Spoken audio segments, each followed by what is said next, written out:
By way of transition, as Denise Troll-Covey comes up to the podium, I'll say I think that the presentations that we heard from Lolly and Jonathan, and also the question about the Georgia Tech case, moved us very firmly from past to present challenges. But what is the future of the library? One answer to that that has been suggested is open access. And so Denise now will share with us her thoughts on what copyright challenges that future might bring.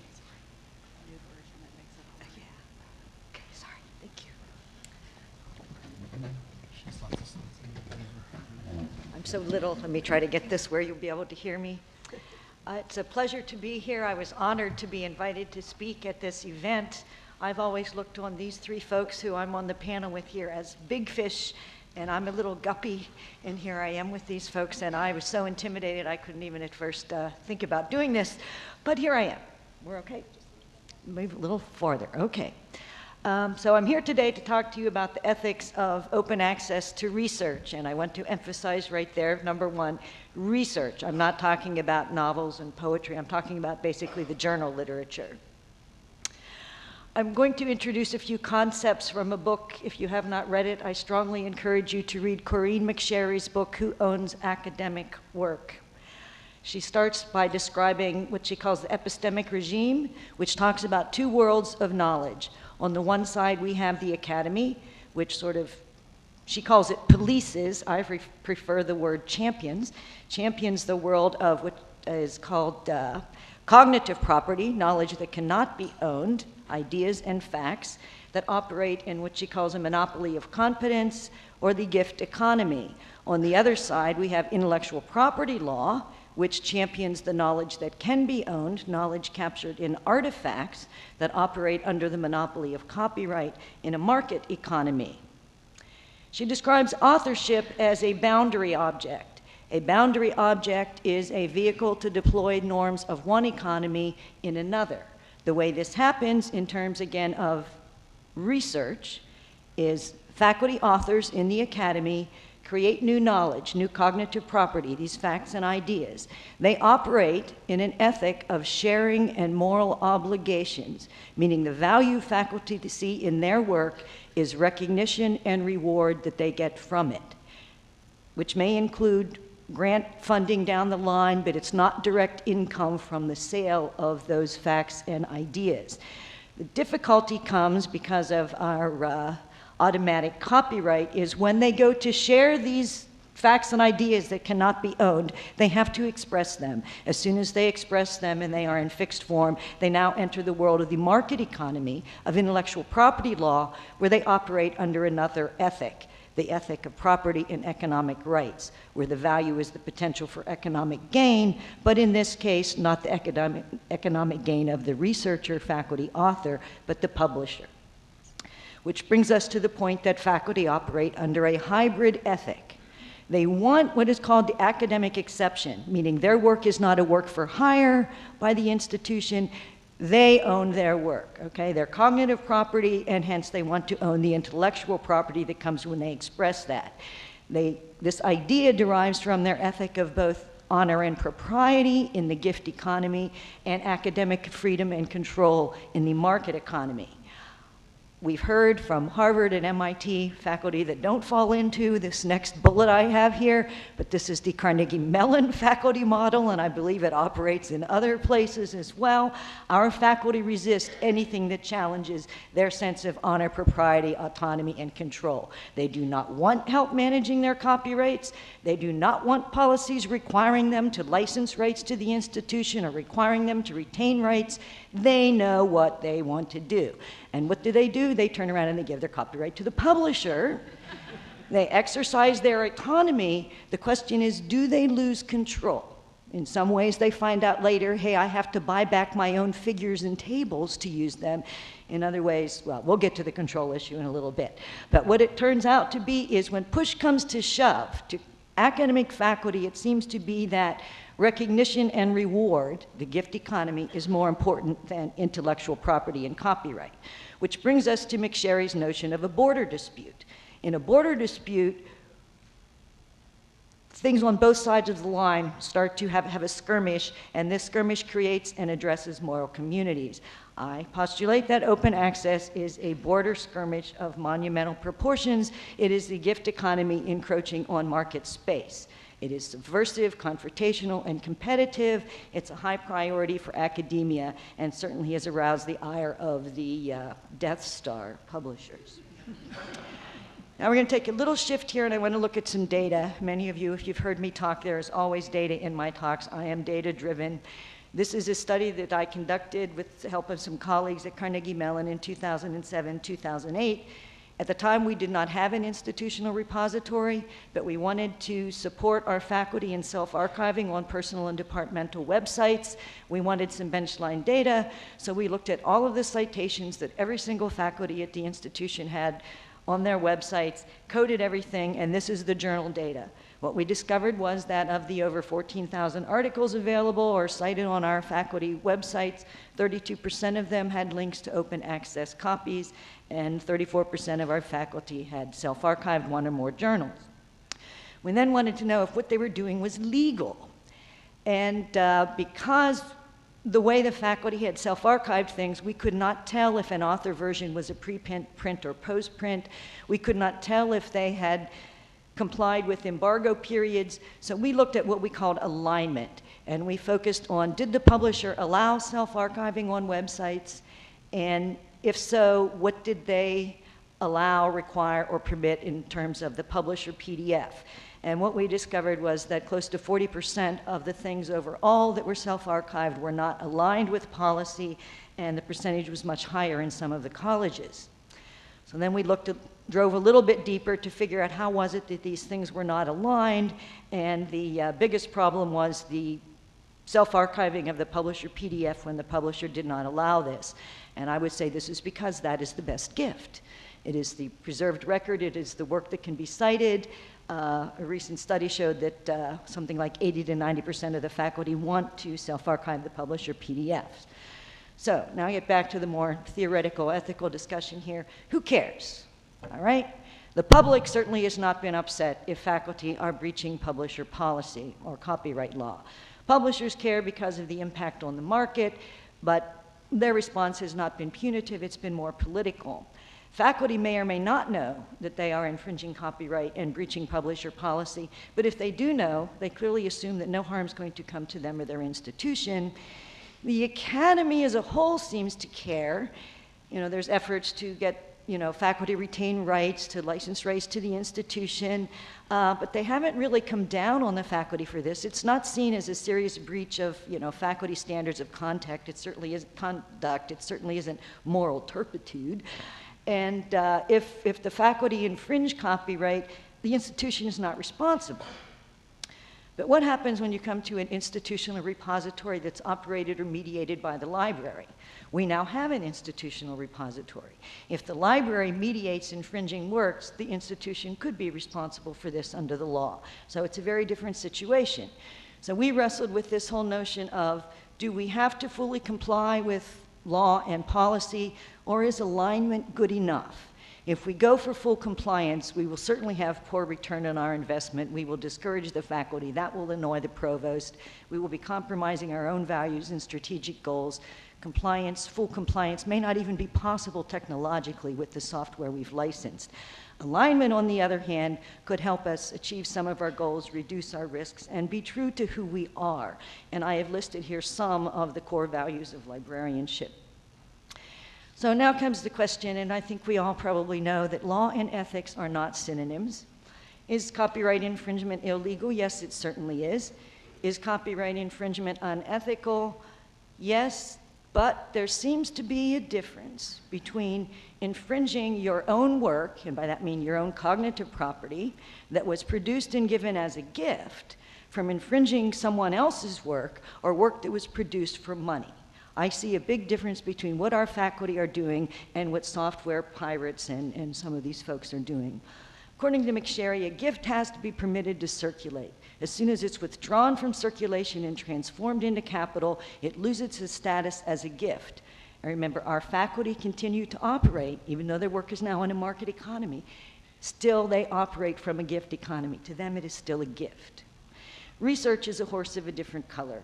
These are probably famous quotes. I don't need to, tell you about it, but copyright monopoly is not the reason our faculty produce work. And Georgia Harper, a copyright attorney, said at a symposium in Texas a month or two ago that we need to demonstrate, and as we've been doing in the open access movement, we just need to keep pushing what she calls, and borrowed the term I think from James Boyle, the existence proof that copyright is inappropriate and unnecessary for research. So what is ethics about? Ethics is about what's best for all concerned. And sort of tools of ethical analysis calls us to look at intentions, foreseen consequences, and if down the line we have some unforeseen but harmful consequences, we need to adjust our course. For intentions to be ethical, they have to be both self and other regarding. You don't just think about yourself, you look at the bigger picture. How is what you're intending to do going to affect not just you but other people? In terms of foreseen consequences, ethically speaking, ethicists tell us that we may accept harmful foreseen consequences if the cost doesn't exceed the benefit and if we take steps to try to avoid or minimize the harmful consequences. Above all, we dare not sacrifice a greater good for a lesser good, and of course, if some harmful consequence surfaces that we did not foresee, we must adjust course.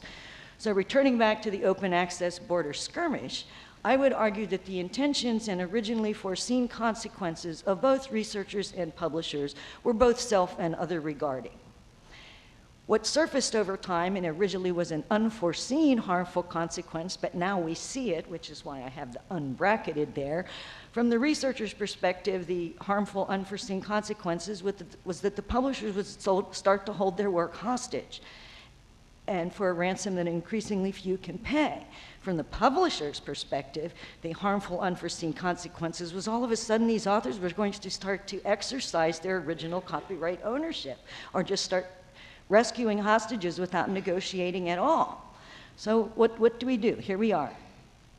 At Carnegie Mellon, we have decided, and when we look at institutional repositories and the amount of content in these repositories, the repositories that is breaching copyright law and publisher policy, we don't think we're alone, but at least we've made the informed decision, are willing to talk about it. We think alignment is best.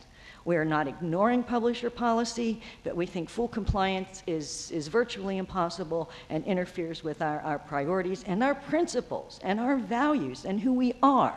So we are settling for alignment.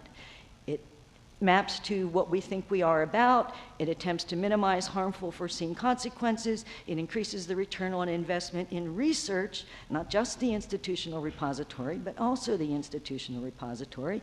It sends a signal to the Death Star, and it enables us to assist in the hostage rescue that our faculty want.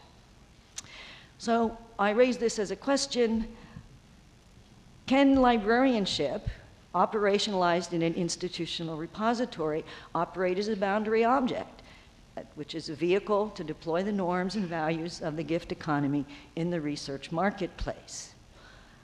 So what I'm calling for is that libraries exercise and foster tempered civil disobedience and moral courage. According to Henry David Thoreau, in a democracy when conscience and law clash, we are morally justified, if not duty-bound, to follow our conscience, not wait for the law to change. I remind you again of Georgia Harper's talk: Congress moves glacially slowly, we cannot wait. Rushworth Kidder talks about moral courage as operating to preserve what he has empirically researched as cross-cultural core values, that when we are opposed and when success entails risk, we act to preserve the values of honesty, fairness, respect, responsibility, and compassion. And I hold these up as examples from the Death Star that I have encountered personally in participating in roundtables on the Section 108 issues, roundtables on orphan works, lobbying for open access. This is the kind of behavior, I'll use that word, that calls me to step up and say we need to defend honesty, fairness, respect, responsibility, and compassion. Thank you very much. Thank you so much, Denise.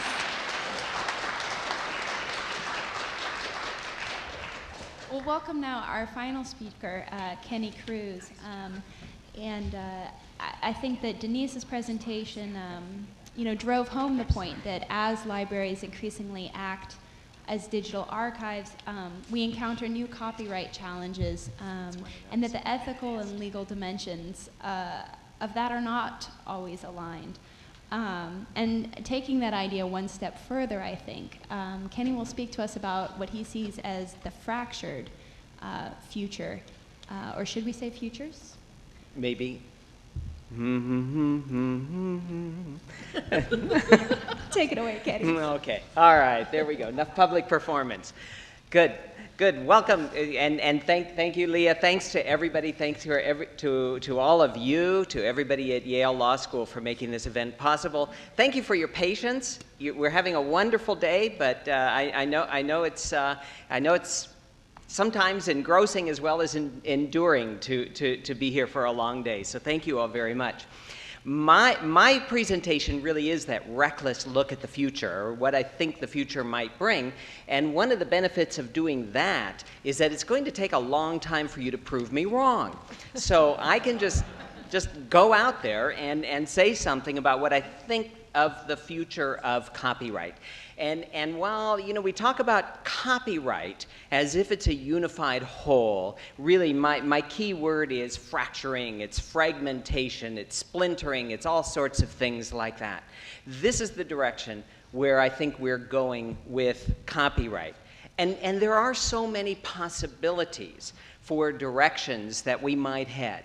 We might very well just stick with the status quo. And frankly, that's impossible. We're already putting a lot of strain on the status of copyright and the way copyright works today. I don't think that we can stay with where we are. Some people have talked rather fleetingly about repeal. Well, that's not likely. I think saying not likely is an understatement. So we're not going to see a repeal of the law anytime that I can imagine. What about stronger rights and ramping up rights with respect to copyrighted works and copyright owners? Well, honestly, that's the direction we've been going for decades. Stepping up rights, granting more rights, granting rights for a longer period of years. That is exactly what we have been doing.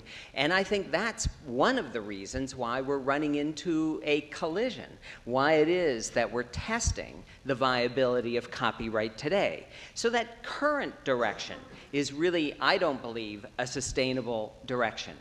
Then we throw in this word about balancing or rebalancing. And I'm just going to toss it right back at you and say that's illusory. In fact, I've tried really hard to stop using the word balance in my discussion of copyright. It's been part of the cliche for 100 years, at least since 1909, right, Lolly? And I've just decided it's time to stop. It's time to take a position and not really talk about balancing. This isn't about balancing. This is about trying to do good things. And so another way that we could describe the direction that we're going is this word international. And I think the answer there is absolutely. I think we're finding that that's what is really an inevitable part of the direction that we're heading with copyright. And again, we could say this too. We've been heading that direction for at least 100 years. But I think it's becoming an even more powerful, more important force on the shape of domestic copyright law. But that might be a whole other subject. Let's get back and talk about a little bit about where we might be heading in broad general terms with copyright. And let me start with that social interface, because ultimately the law is about people. The law makes no sense at all except the way it relates to people and the way people relate to it. So let's look at some examples of the way we've had a kind of an awkward relationship with copyright, awkward as a species, human beings, and our relationship to this thing. Well, we've had a huge dose of selective ignorance, the thing I call the Napster phenomenon. I'm going to upload it and download it because I can and because I want to. It's a kind of selective ignorance about copyright and the way it works. We've had a lot of that. We have a tremendous amount of tolerated behavior. But we have a real tolerance divide. Some things that are tolerable to me are not tolerable to you. And yet we have had huge strata of tolerated behavior. We've had accepted or acceptable behavior. We can clock that way back. Lolly talked about the gentleman's agreement from 1935. That was kind of a statement of, never mind the law, we're willing to accept this kind of copying because we can't figure out the law or whatever other reason. And then we've had a sphere of unreachable behavior, certain things that are just beyond the grasp of whoever might want to control it. But as we move into this thing called Library 2.0 or whatever label we call it in the future, we really have this sort of helpless or hapless abandonment. The user-generated material kind of falls in that category. Try applying a conventional legal analysis to the exchange on the internet, to wikis and their development, to even the good old-fashioned student projects spray painted on the wall by multiple students. The traditional legal analysis falls apart, and yet the law applies, and yet we can't figure out the law or at least make it function in a practical manner. So we have an awkward social relationship with copyright, and then we have a really awkward just legal functioning. That even when we see something or somebody sees something that they think they can reach, they think they can control, they think they would like to stop, there's really a failure of enforceability in so many, many, many situations. The cost of enforcement is prohibitive. The burden of engaging the legal system is simply not worth it in most kinds of situations. And then try getting criminal prosecution. Notice you don't see a lot of that relative to the amount of copyright activity that's occurring. That criminal prosecution is rare because the system just can't adapt to the burden of engaging these legal possibilities. And then even if you can get somebody in the net, the remedies in many, many cases simply are not very effective or ultimately not worth the while. And so we have private responses. Stepping out of the system of laws and statutes and court cases, we have private responses. We've seen this growth of licensing in so many ways, in so many directions. We've seen the growth of collective licensing, the mentions during the day of things like the Copyright Clearance Center, ASCAP, BMI, these collective license systems stepping in. We have technological protection measures that are designed to control who and how a work may be used, and so try to assert a sort of quasi-legal framework where the law doesn't necessarily work well. And then there's good old litigation. And two very notable class actions that we're struggling with today. One going before the Supreme Court this year about the rights associated with articles by independent contractors submitted to newspapers, as well as, of course, the Google books. More about that one coming up. We are seeing, I think, through a couple of other private initiatives, a sort of structural reworking of the environment of copyright law. One of those is Creative Commons. Another one, the open access movement that we just heard about. And a third that I want to focus on is that Google book settlement. Think of these as somebody, whoever that might be, stepping in and saying, here's a chance to rework the rules. For better or for worse, you decide. For example, Creative Commons is really a tempering of copyright. It's saying, I own the copyright, but I hereby grant to the public these rights of use. Or, I own the copyright, and guess what? The copyright doesn't do what I want. So I want something else. I want my name on the work. I want attribution. You want your name on the work? You better say so, because the law doesn't protect that. And so Creative Commons is a way of saying, I don't want everything the law gives me. I want something different, and let me work it out privately. It's a private restructuring of opting in and opting out. Open access. It's again an assertion of the copyright in order to limit the copyright. I own the copyright. I hereby grant open access. I hereby grant access to the public. Like Creative Commons, it's a clarification of rights. It's a reallocation as well of the economics of the copyright system. And third on my list is Google Books settlement. Back to that word fragmentation. It's a fragmenting of books. So now we're seeing a settlement that's going to define the terms on which we as researchers and readers will be able to access books. But for starters, it's only some books. Complicated definition about registered, unregistered, domestic, foreign, but a cutoff date in January of 2009. It's a lot of books, but it's not all books. And it's a dismantling of those books themselves, so that ultimately it's a delivery of portion. It's a sale of just some things, some rights, the downloads. There's an excision of images from the works. I also predict, throw this on my list of predictions, a lot of very frustrated researchers and users when they get their hands on this database and they realize that it's delivering these decimated things called books. And so also splitting it up. It's a non-exclusive, the books that are in this database. And so many of them are going to spring up in alternative sources. And so we're going to find them in Google, but we're going to find them over here, and we're going to find them over there. And now we're going to start shopping for the one that delivers on the most helpful and the friendliest terms. And it's only about books. It's not about journals, images, music, art. It's not about any of those other things. So whatever the rules are, it's only about some types of works, and it's only about some elements of those works.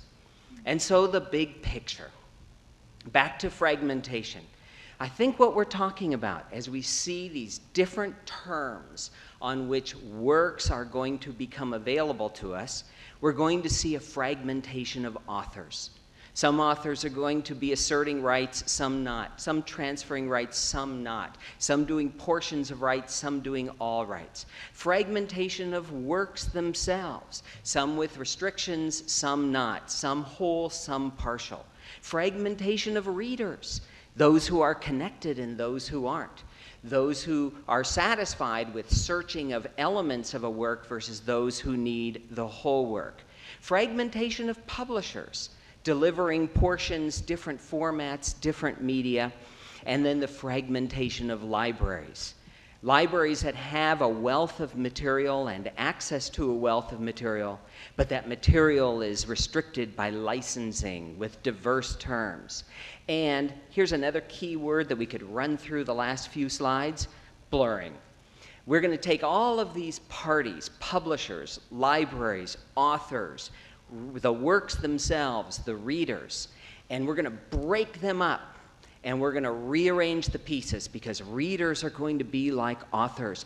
Authors are going to be like publishers. Publishers are going to be like libraries. Libraries are going to be like publishers. We're going to take on characteristics of each other. And in that, we're going to be struggling with an age-old 1909 style copyright law and figuring out what it means in that kind of context. So pick your metaphor, an avalanche of metaphors.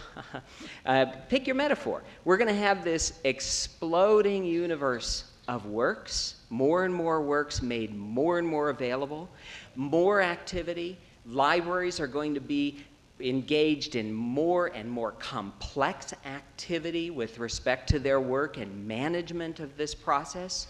We're going to see diversity of works and terms and licensing. We're going to see different players playing the role of being a gatekeeper. We're going to see libraries as appeasers, as users express their frustration and their anger over the different kinds of works that are available on different terms. And then we're going to find ourselves saying, I'm sorry, I'm sorry.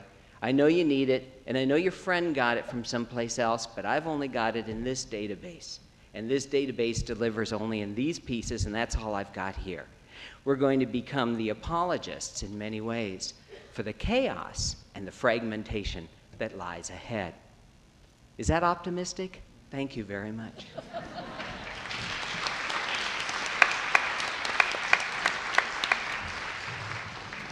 So now I'll invite our audience members up to the microphones and just say thank you again to Denise and to Kenny. A very rich and complex picture of what the future copyright challenges might look like. I do want to take a couple questions together, if possible. And also, I unfortunately don't have a Twitter machine in front of me at the moment, and I know that there's been a great dialogue and talkback happening there. So if anybody wants to come up to the microphone and share somebody else's question that they saw on Twitter, that would also be great. So please. Denise, I was wondering if you could define a little more specifically what you mean by alignment and how it's distinct from compliance. And if it isn't compliance, what good does it do for you if an angry rights holder comes calling? Okay. Great question. I'm gonna invite the second question too, and then we'll have a chance to share our answers to both of them. Also to Denise, over time, I've known you for years and years. You've worked with the Million Books Project, all sorts of things towards getting large things online. You seem to have changed your position somewhat.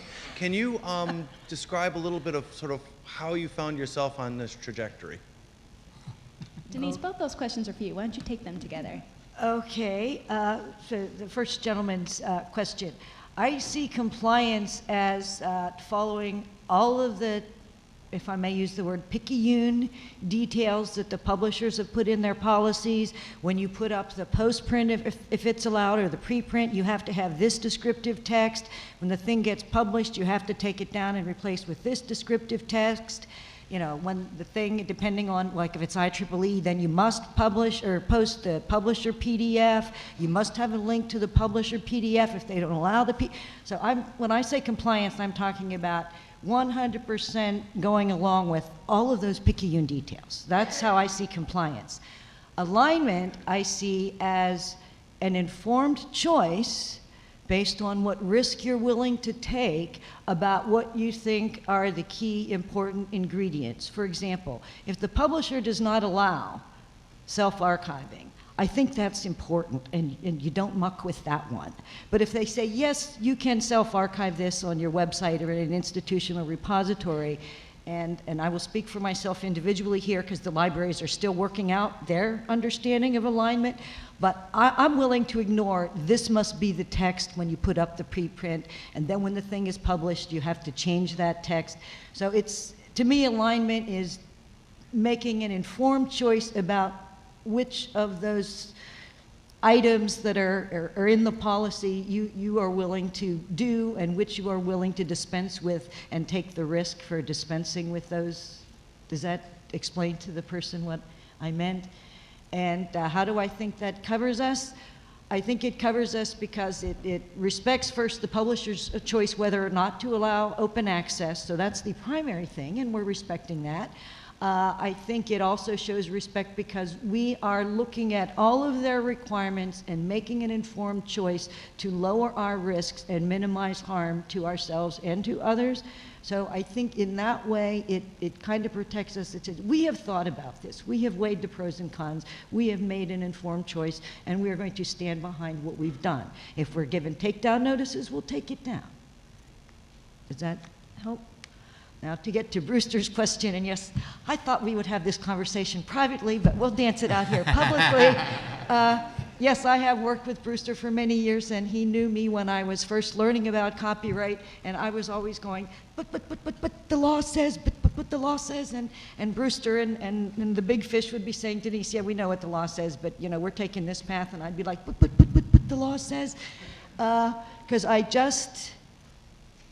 part of me wanted to make sure it was an informed choice, that they hadn't, and forgive me because I was just new to this and they probably knew all of the copyright law, but I was all excited about what I was learning and I wanted to make sure they weren't overlooking a point because I wanted them to be making informed choices and not caught by surprise later, so that it wouldn't come back on me, because I was supposed to be the one tracking this, that they didn't come back and say, you didn't tell us. So that was a piece of it.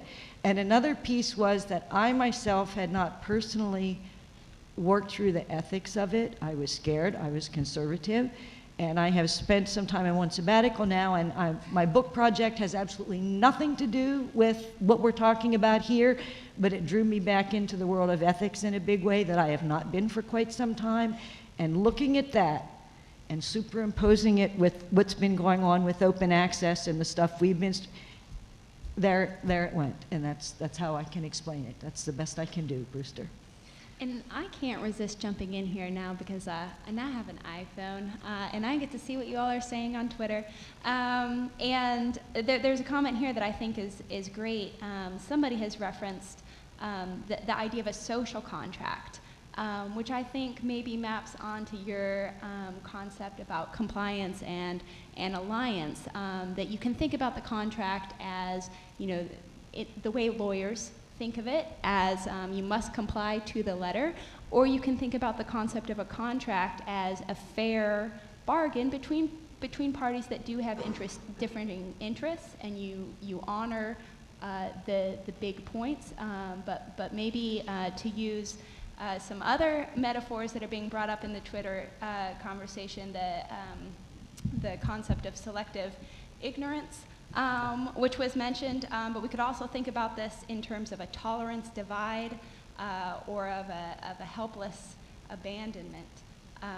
Somebody else wanted to respond to this question, or shall I throw you another one? No, I'm happy to jump into that. No, I think that there's a lot to be said for that, for all those various points.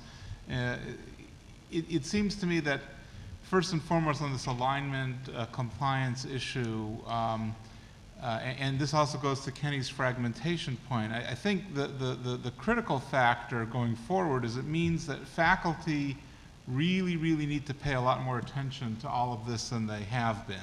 And I certainly can understand that. I appreciate my dad is a professor of comparative literature at UCLA, and he now sometimes comes to me with copyright questions, and he realizes that he assigned rights away years ago, and he's annoyed about it, and he doesn't understand how that happened, and I have to try to explain to him, or all these things, or explain how it is that actually right here at Yale University, Yale holds, there's a very famous Israeli poet who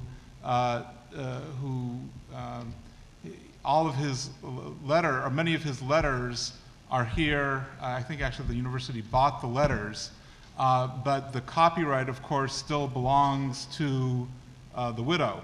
And my dad can't understand how it is that a researcher can come here and look at the letters, but can't, there are poems that are included in the letters. The researcher can't, other than, quotation as permitted to the extent permitted by fair use, the researcher can't sort of reproduce the letters. He says, well, if Yale owns the copy, but I have to say, well, Yale owns the copy, but the widow owns the copyright. And so the point is that we're getting into this very complicated world where, and I think that faculty really are going to have to learn a lot more and understand a lot more, but hopefully exercise a lot more control going forward, because otherwise we're just going to continue. This fragmentation is just going to get worse and worse.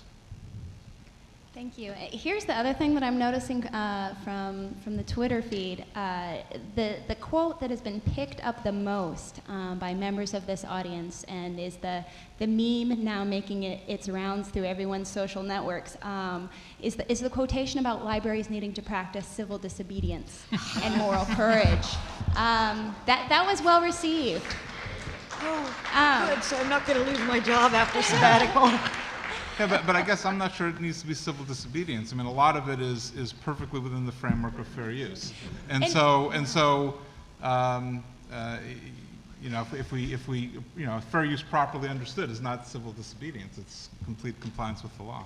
And on that theme, there was a specific question posed on Twitter that I actually want to throw to the audience with a show of hands. And the question was, you know, in the theme of civil disobedience, you know, how much of this fear is real? How much of this, you know, legal risk is real versus imagined? And the question was, whose institution has actually been sued over some kind of alleged copyright violation? Show of hands, who knows that this has been an issue at their institution? Front row left. And how many can say that their institution has been threatened with litigation, even if it didn't come to pass? More hands there. Still a relatively small show of hands, maybe because people aren't at liberty to say. Let's take your question.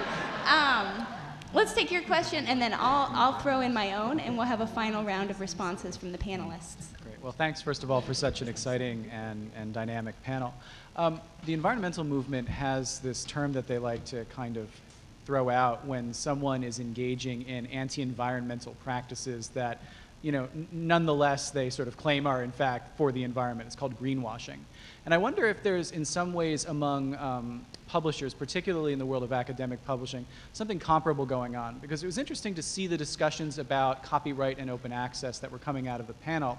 And there's, to me, a kind of mismatch between what academic authors understand as copyright and the entitlements of copyright or open access, and what those actually mean to publishers. And by that, what I mean specifically is there's a humanities and social science publisher by the name of Sage. They're kind of a mid-level publisher. And one of the things they, like Taylor and Francis, allow academic authors to do is to retain copyright in their work, provided they're willing at the time of signing a contract, you know, to sign an extra proviso that says, okay, I actually get to keep the copyright. But that actually effectively means nothing in practice, because all of the other aspects of the contract assign rights of, you know, not ownership, but pretty much everything else, you know, to the publisher. And it's the same thing with open access also. So, you know, Taylor and Francis has this wonderful open access policy. They say, we are an open access publisher, we support the spirit of open access. And yet what open access means to them is that you have to pay them $3,000, $4,000, either as an individual or as an institution, to buy back the rights to your work so that you can actually put the final PDF up on your website. So I wonder if there is any work coming out of the library community or the copyright community, the open access community, that would try, in a sense, to combat this kind of, I don't know what to call it, this greenwashing as it's applied, this library washing, I guess you could call it.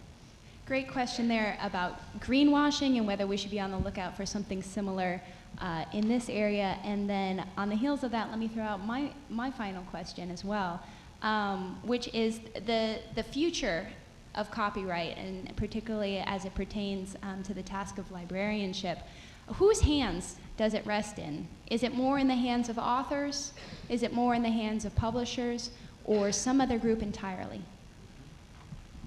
I think it's more in publishers' hands. I'm not saying it should be, but it's their business and their business models, and they're not going to give up the fight easily. And by the way, Sage is one of the three named plaintiffs in the Georgia State case. So, you know, and the other thing that's funny is they'll say, well, it's university presses, and you go, yeah, Cambridge and Oxford, not so much university presses, really. I mean, they are, but they're almost commercial because they're so large. But so I just wanted to point that out. But I think publishers are going to be the ones that will continue to drive this. We can try to drive it too, but we are also representatives of our institutions, and it depends on how risk averse they are.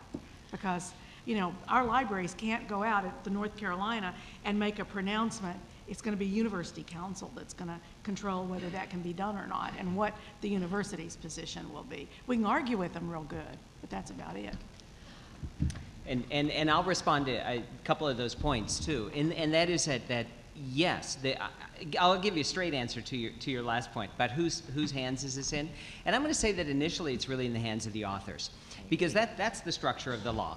You know, if we're talking about status quo, if I'm the author of that work, assuming it's not a work for hire, if I'm the author of that work, I've got all the rights, and I hold all those rights until I give them away. And I'm having these conversations all over the country, all over the world with authors about their publication agreements with publishers, about their publication agreements. And really trying to make that point that we need to manage these works and manage these copyrights much better than we have in the past. And that means the power is really with the rights holder. And initially, that's the author. Make some decisions. And then I know the institutional structures, the pressure of promotion, tenure, revenue, publication, I know all that, but all that's changing. And authors, again, you need to not only change your agreements, you not only need to change your outlook, but you're part of that system. You're part of all those other elements. And you need to work from the inside to change that too. Right, yeah, there's like two parts to that. One is I completely agree that it's that there's a lot the institution. I mean, it is in theory the author, but the author part of it, I think, is a generational issue. I mean, sort of like the difference between my dad's generation and my generation, and then certainly the newer people coming up are much more aware. I think every generation there's a greater awareness and a greater familiarity with the issues and more interest in exerting control. But the flip side of it is, and this is where the institution comes in, a lot of it has to, as you mentioned, so much of it is driven by the tenure decision and junior faculty wanting to publish with certain publishers in order to get tenure. And so that's where it comes, from, that has to be, so there's going to be the bottom up from the authors choosing to go to certain publishers, but there's, on the other side, there really has to be this top down from the university presidents and, again, people of my dad's generation who are running these places, I guess now it's more in my generation too, who, to say, okay, these are it's okay the junior faculty gets as much credit for publishing in an open access publisher as in the Death Star publisher, that they both get equal weight. A final comment from Denise. Thank you. I agree that the future is in the hands, the control here is in the hands of the authors. I agree with Jonathan that, the institution has a major role and they need to change sort of the recognition and reward system, but it's the graduate students or the undergraduates who will soon be the graduate students who are going to be accustomed to open access. This is going to be what they expect. This is what they're going to do. This is where the change is coming. This is the existence proof. The publishers can yammer however they want from the 1990s, but those graduate students and undergraduate students are not going to take that. And on that note, we invite everyone to take a break, enjoy some coffee, and continue the conversation.